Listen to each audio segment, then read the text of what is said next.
अब बैठिए। आपको भी मैं एडवाइस दूंगा ना, तो आप तुरंत सोचेंगे ये मुझे क्यों कहा होगा, ऐसा क्यों कहा होगा, मेरे लिए उनको क्या लगा होगा, क्या मेरे में कमी है। यानी इंसान बड़ा डिफिटिस्ट मेंटालिटी का हो जाता है। तो ऐसा करने से कभी भी आप अपने साथी को मदद नहीं कर सकते। अच्छा ये होगा कि उसमें अच्छी चीज कौन है, कौन सी, वो आप ढूंढो। 5-7 दिन बात करोगे, ध्यान में आएगा ये गाना अच्छा गाता है, याद आएगा ये कपड़े बहुत बढ़िया तरीके से पहनता है, कुछ तो अच्छा होता ही। फिर आप उससे उसकी चर्चा करो तो उसको लगेगा कि मेरे में रुचि ले रहा है, मेरी अच्छी बातों को पता है। फिर अगर आप उसको कहते हैं कि यार तुम इतनी मेहनत करते हो, क्या होता है तुम्हें, क्या होता है, जरा उसको पूछो, तो कहेगा नहीं मैं अच्छा नहीं है, दिखना नहीं है। उसको कहो मेरे घर आ जाओ, चलो अपन साथ पढ़ते हैं। दूसरा, आपने देखा होगा ज्यादातर टीचर पढ़ाते हैं, लेकिन जब एग्जाम का समय आता है तो कहते क्वेश्चन आंसर लिखो। मेरा हमेशा मत रहा है, जीवन की कोई भी उम्र क्यों ना हो, लिखने की आदत डालनी चाहिए। ये जो कविताएं लिखते हैं, विराट ने जैसे कविता सुनाई, आकांक्षा ने जैसे कविता सुनाई, ये जो कविताएं लिखते हैं उसका मतलब वो अपने विचारों को बांधते हैं। मुझे याद है, मैं अहमदाबाद में एक स्कूल वालों से मिला था। अब एक बच्चे को शायद वो, उसके माँ बाप ने मुझे चिट्ठी लिखी थी कि मेरे बच्चे को स्कूल से निकाल रहे हैं। क्यों निकाल रहे हैं भाई?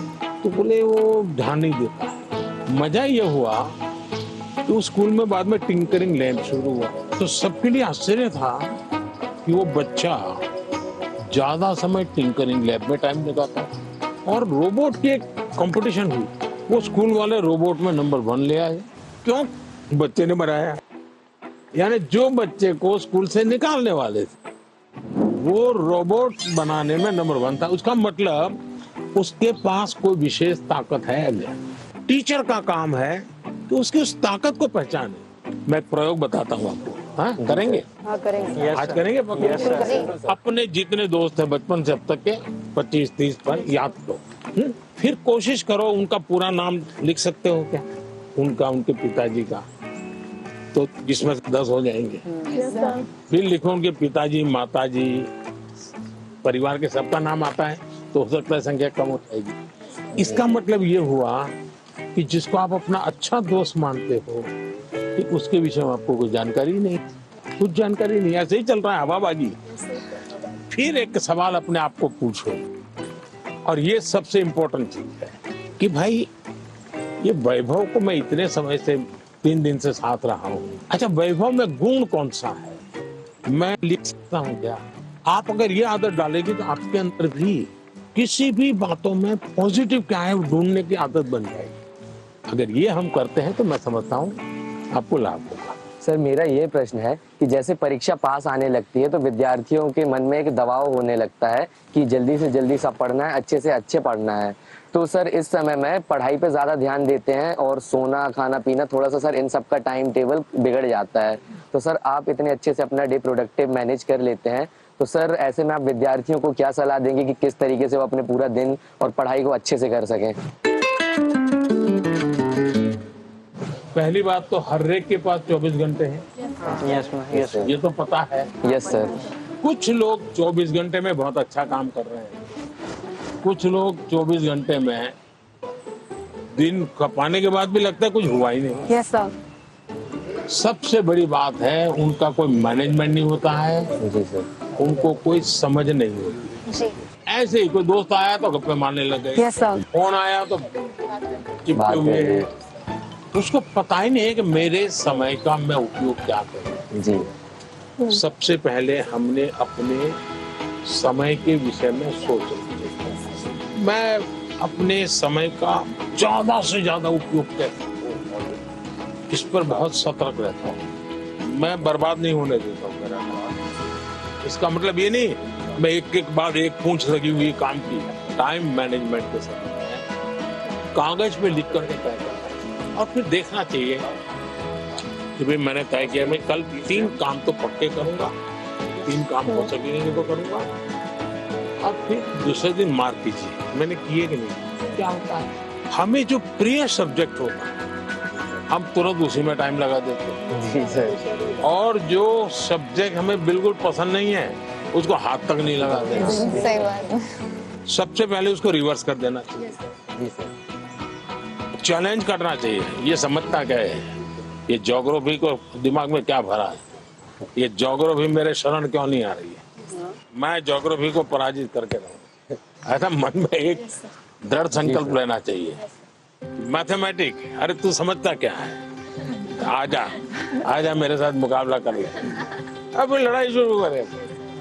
मन में एक भाव विजेता होना है, मुझे शरणागति नहीं स्वीकारनी है, मुझे झुकना नहीं है। 24 घंटे सबके पास ही होते हैं, लेकिन कोई 24 घंटे बहुत प्रोडक्टिव होते हैं, कुछ गप्पों में लगा देते हैं, जैसा कि सर ने कहा था। तो हमें टाइम मैनेजमेंट रखना पड़ेगा, जिससे कि क्या हो, हम जैसे अपने काम समय पे कर सकें और प्रोडक्टिव रहें पूरे 24 hours. Sir, at first, as you have gave a very great answer, so for that we would do a clapping, but with a twist, which is called as the flower clapping. ये Yeah. क्यों होता है मालूम है? Sir, this is for disabled people who can't hear. वो तुरंत ऐसा करके दिखाते हैं। सर, हमारे मन में तरह तरह के आइडियाज, पॉसिबिलिटीज और एवं क्वेश्चंस आते रहते हैं। सर, ये डिस्ट्रैक्शन तो पैदा करते हैं एग्जाम के टाइम पे। तो सर, ऐसे में हम अपने मन को कैसे शांत रखें? वैभव, मैं नहीं मानता हूँ आप डिस्टर्ब रहते होंगे। सर, थोड़ा बहुत तो बताइए सर, क्योंकि आप डिस्टर्ब होंगे ऐसा मुझे नहीं लगता, सर डिस्ट्रैक्शंस थोड़ी बहुत है। क्योंकि मैं आपका कॉन्फिडेंस लेवल देख रहा हूँ। मैं जब से सुबह से देख रहा हूँ आपको, आपका कॉन्फिडेंस लेवल अद्भुत है। बट स्टिल सर, एक बात तो होती है, क्योंकि सर एग्जाम्स तो होते ही है तब। तो इसका मतलब ये हुआ कि आप खुद को नहीं जानते, और आपको भी लगता है यार सब दोस्तों के बीच में अच्छा है, यही कहूँ हाँ यार थोड़ा टफ है। सब बच्चे 10वीं कक्षा के बच्चे एक दूसरे को बात करेंगे, यार कल पढ़ नहीं पाया, मैं नींद आ गई, जी सर। यार कल मूड ठीक नहीं था। सब ऐसी ही बातें करते हैं Yes, sir. हाँ. टेलीफोन पे दोस्तों से भी। हाँ. फिर फोकस कैसे होगा भाई? सबसे अमूल्य चीज राइट नाउ, अभी का टाइम, प्रेजेंट। अगर वो गया तो यूं ही पास चला हो गया, वो रहता नहीं अपने हाथ में। अगर उसको जी लिया Yes, sir. तो जिंदगी का हिस्सा बन जाता है। लेकिन जी कब सकते हैं? देखिए बहुत बढ़िया हवा चल रही है, लेकिन आपका ध्यान है कि हवा कितना बढ़िया पवन है। अगर थोड़ा ध्यान गया तो, अब मैंने कहा तो आपको लगा होगा यार जी सर। हवा तो पहले भी चलती थी, Yes, sir. हाँ ध्यान नहीं था। Yes, sir. हम कहीं और हमारा ध्यान था। जी सर।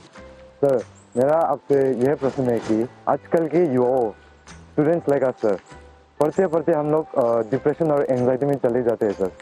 तो हम इससे कैसे निकल सकते हैं सर?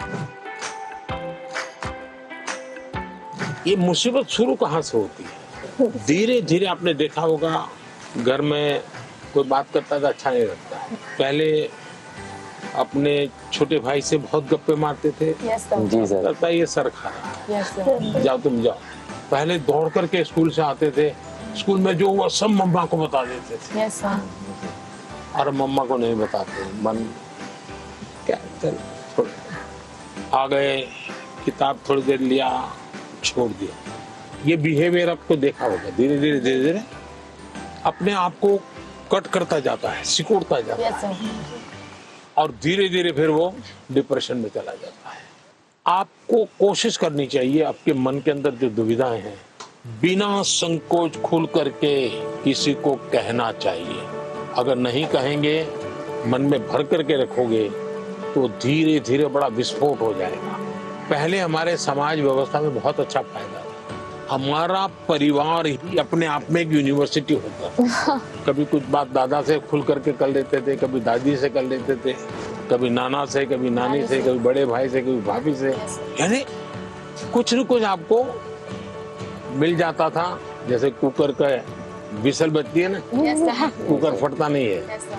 वैसा ये कहीं न कहीं आपका ये प्रेशर है वो चलाया नहीं. कम हो जाता है। Yes, sir. और चलते चलते दादा कहते हैं नहीं नहीं बेटा ऐसा नहीं करते, तो हमको ठीक लगता है, हाँ यार नहीं करेंगे। कभी दादा कहते थे, चाचा कहते थे अरे भाई गिर जाओगे, कमा लो, अच्छा लगता है। हाँ। मनुष्य का स्वभाव है कोई केयर करे। मैं भी आकर के यहाँ भाषण झाड़ देता तो आपको लगता है ये प्रधानमंत्री अपने आप को क्या मानता है? लेकिन मैं आपका गीत सुनने का मन करता है मेरा, आपकी बातें, आपका गांव का जानने का मन करता है। इसका मतलब आपको भी लगता है यार अब ये तो अपने जैसे ही है, चलो हम भी बात कर लेते हैं। आपको कोई प्रेशर नहीं होगा। डिप्रेशन में एक कारण सबसे बड़ा ही है। दूसरा, पहले टीचर, मुझे याद है मैं जब पढ़ता था ऐसा लगता था कि मुझे मेरे टीचर जो भी थे ऐसा वो मेरे लिए मेहनत करते थे। मेरे हैंड राइटिंग अच्छे नहीं है लेकिन मुझे याद है मेरे टीचर मेरे हैंड राइटिंग ठीक हो इसके लिए वो बेचारे इतनी मेहनत करते थे। तो शायद उनके हैंड राइटिंग उनके थे उनसे भी अच्छे हो गए होंगे, मेरे नहीं हुए। लेकिन मेरे मन को वो बात छू गई कि वो मेरे लिए इतनी मेहनत करते थे। Sir, I had one last question. That due to the pressure of parents, many students opt for those careers or streams in which they are having no interest. So how can those students opt for the career or stream in which they are having interest without hurting the feelings of their parents? ऐसा है कि parents का आग्रह रहता है लेकिन न हो तो पेरेंट्स हर्ट हो जाते हैं। ऐसा नहीं है, वो अपेक्षा रहती है उनकी कि भाई मेरा बच्चा ऐसा बने, मेरा बच्चा ऐसा करे। और उसका एक कारण होता है उनके अपने विचार नहीं होते।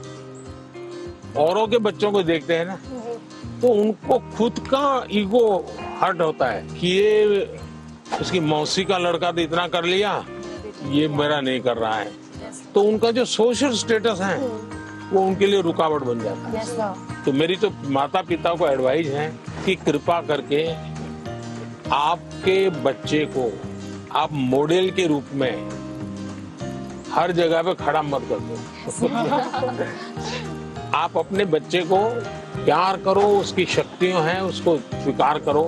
दुनिया में कोई व्यक्ति ऐसा नहीं है जिसके पास कोई एक चीज नहीं होती है। जैसे मैंने अभी बताया वो बच्चा स्कूल से निकाल देने वाले थे, वो रोबोट बनाने में नंबर पर ले आया। वो जो बच्चे स्कूल में कभी खेल कूद के अंदर बहुत बड़ा, अब सचिन तेंदुलकर इतना बड़ा नाम सुन रहे हैं, वो पढ़ाई के विषय में खुद कहते हैं मेरा विषय ही नहीं था, मैं कोई ज्यादा पढ़ने का मेरा रस नहीं था। लेकिन उनके माँ बाप ने उनके अंदर ये क्षमता देखी, उनके टीचर ने देखी, उनका जीवन बदल गया। मुझे कभी किसी ने पूछा था कि आप प्रधानमंत्री नहीं है, तो मंत्री होते, मिनिस्टर होते और आपको कोई डिपार्टमेंट लेने के लिए पूछता कोई, तो आप कौन सा डिपार्टमेंट पसंद करें? तो मैंने जवाब दिया था मैं स्किल डेवलपमेंट डिपार्टमेंट। स्किल की ताकत बहुत होती है, हमें स्किल पर बल देना चाहिए। और माँ बाप भी, बेटा पढ़ाई में नहीं है तो कहीं और तो उसकी ताकत होगी, उसको पहचाने और उसको डाइवर्ट करें। तो मैं समझता हूँ ये प्रेशर कम हो जाएगा।